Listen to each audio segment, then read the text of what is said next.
সুদের টাকা দিয়ে কোরবানি দিবেন, হবে না। ঘুষের টাকা দিয়ে কোরবানি দিবেন, হবে না। কিস্তির টাকা দিয়ে কোরবানি দিবেন, হবে না। লোনের টাকা দিয়ে কোরবানি দিবেন, হবে না। 2 নম্বরই পয়সা কামাইয়া ওজনে কম দিয়া মিথ্যা বলিয়া মাল হইল 6 নম্বর, কইয়া লাইছেন 1 নম্বর। হ্যাঁ, বুঝেন নাই কথা? যত রকমের 900 ধোঁকা প্রতারণা করে উপার্জিত যে সম্পদটা তো হারাম, ওই হারাম সম্পদ দিয়া অবৈধ রোজগার দিয়ে কোরবানি দিবেন, গোশত খাওয়া হবে, কোরবানি হবে। কোরবানি হবে না, সিদ্ধ হবে, আর সে যাবে না।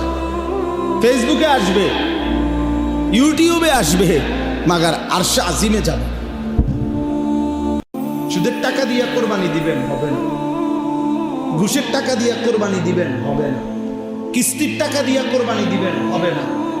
লোনের